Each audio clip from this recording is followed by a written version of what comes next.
Hello friends, today I am here for explaining the worksheet number 2 of class 8 subject English dated on 14 September 2020. This worksheet was based on the ant and the cricket. It's a poem, okay? ये एक poem है ant and cricket की, उस पे ये worksheet हमारी आज की बेस्ड है. तो last week I will explain. So last week you have read the worksheet, the stanza number 1 and 2. But this week I will explain you the stanza number 3, 4 and 5. So the question number first is, last week you read a poem about a hardworking ant and a careless cricket. Last week आपने एक मेहनती चींटी और एक careless lazy कामचोर इस type के cricket के बारे में पोएम पढ़ी थी.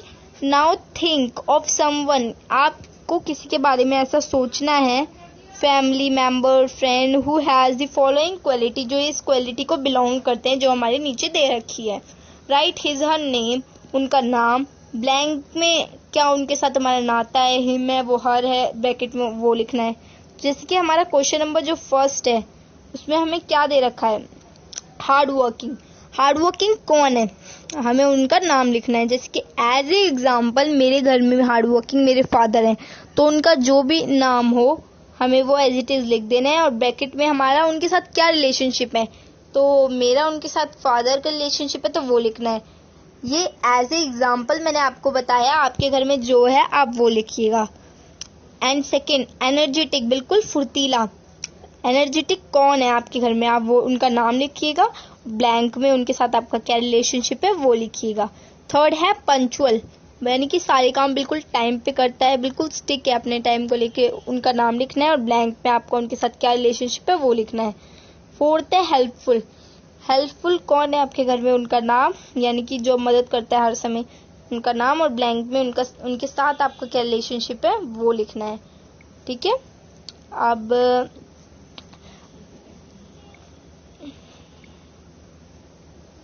अब now let's read the remaining poem. Do you think the ant help the cricket. अब हमने पोएम पढ़ी और हमें पोएम पढ़ने के बाद ये सोचना है कि क्या एंट ने क्रिकेट की हेल्प की.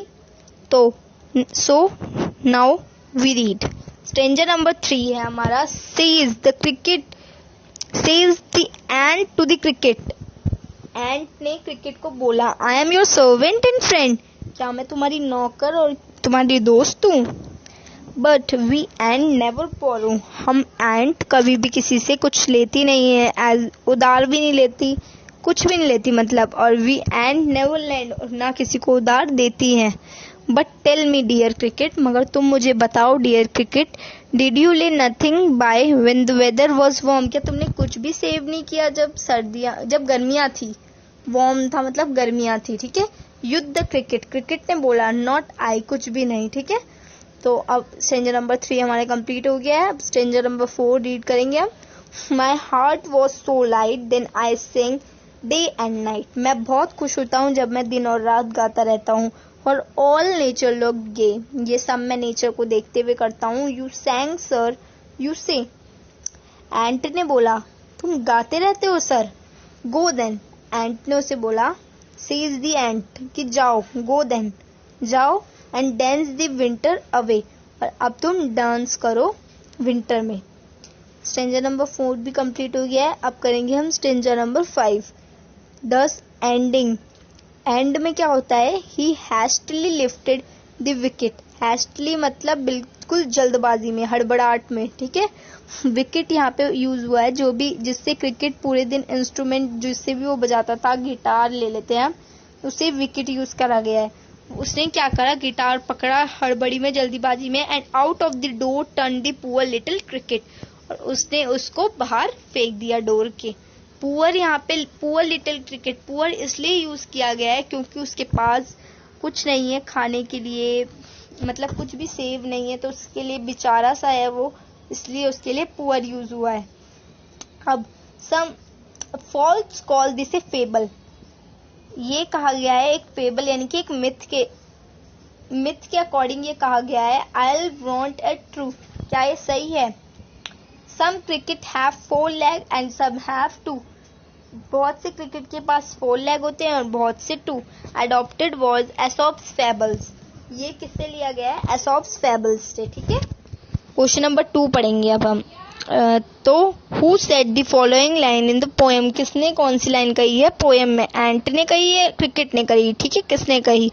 तो right your answer in the blanks below each bubble. Bubble को पढ़ते हुए हमें आंसर लिखना है. ठीक है, तो फर्स्ट है my heart was so light that I sang day और नाइट. मेरा दिल बहुत खुश होता है जब मैं दिन और रात गाता रहता हूँ. तो ये किसने कहा है? ये किसने कहा है? हमें बताना है. ये कहा है यहाँ पे क्रिकेट ने. किसने कहा है? क्रिकेट. तो this line was said by cricket. अब बी में did you lay nothing by when the weather was warm. गर्मियों में क्या तुमने कुछ भी सेव नहीं करा? ये किसने कहा है? ये कहा है एंड ने. तो this line was said by ant. अब सी है go then and dance the winter away. जाओ और अब तुम सर्दियों में डांस करो. ये किसने कहा था? एंट ने. तो this line was said by ant. अब थर्ड क्वेश्चन हमारा क्या है? Rearranging the following sentence to form the summary of the poem. हमें सीक्वेंस से सारी लाइन्स मतलब हमें उल्टी पुल्टी दे रखी है, हमें सबको लाइन से लगाना है, एक सीक्वेंस से लगाना है. समरी यानी कि पोएम के according. Right the correct sequence number in the box. हमें करेक्ट नंबर लिखना है सेंटेंस का. ठीक है, तो अब हम लिखते हैं. पहला हमें एग्जाम्पल के तौर पे सही दे रखा है, हमें सेकंड से करना है. तो पहले हम सब पढ़ लेते हैं. First, the cricket sang during the month of summer and spring. Second, the aunt refused to help him and sent him away. Third, in the winter season he was starving and thus he went to the ant. Fourth, the cricket replied that he enjoyed the summer and did not store any food. Fifth, the ant asked the cricket if he had stored food for the winter. Sixth, he requested the ant to lend him some food and shelter. Second तो नहीं होगा ना, तो अब हमारा direct हो जाएगा. उसने सोचा कि मैं रिक्वेस्ट लूं,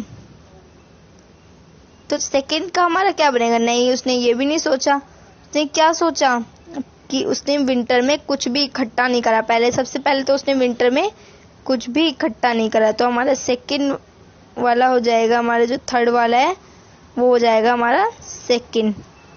तो यहाँ पे मैं लिख देती हूँ, हमारा थर्ड वाला है वो हो जाएगा हमारा सेकंड. ठीक है, कि पहला हमारा हो गया the cricket sang during the month of summer and spring. Second हो जाएगा in the winter season he was starving and thus he went to the ant. अब थर्ड हमारा इसके बाद क्या बनेगा कि he requested the ant lend for food and shelter. ये बनेगा नहीं, यही कि उसने यही तो सोचा कि मैं एंट से रिक्वेस्ट करूं कि वो मुझे खाना दे.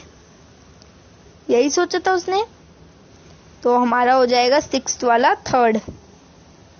ठीक है, कि he requested the ant to lend him some food and shelter. तो हमारा फोर्थ क्या बनेगा? अब इसके बाद उसने क्या सोचा? इसके बाद क्रिकेट ने उसे रिप्लाई करा ना, तो इसके बाद क्रिकेट ने उसे क्या रिप्लाई करा? The cricket replied that he enjoyed the summer. Cricket ने एंट को क्या बोला? यही होगा. हाँ, तो हमारा फिफ्थ वाला जो है वो हो जाएगा फोर्थ. ठीक है, the ant asked the cricket if he stored food for the winter. तो एंट ने उसे बोला कि तुमने सर्दियों के लिए कुछ इकट्ठा नहीं करा. ठीक है, तो अब हमारा फिफ्थ का क्या बनेगा? फिफ्थ हमारा क्रिकेट ने रिप्लाई किया होगा. अब तो cricket replied that he enjoyed summer and did not store food any food. ठीक है, उसने कुछ इकट्ठा नहीं करा. तो फिफ्थ का हो जाएगा हमारा फोर्थ वाला. ठीक है, अब सिक्स्थ कौन सा बनेगा हमारा? The ant refuse to help him and send him away. Ant ने उसकी हेल्प करने से मना कर दिया और उसे वापस जाने के लिए बोला. तो हमारे सेकंड का हो जाएगा सिक्स्थ वाला. ठीक है, तो अब हम इन्हें सीक्वेंस वाइज रीड करेंगे. तो फर्स्ट हो जाएगा हमारा the cricket sang during the month of summer and spring. Second हो जाएगा हमारा in the winter season he was starving and thus he went to the ant, और थर्ड हो जाएगा he requested the ant to lend him some food and shelter.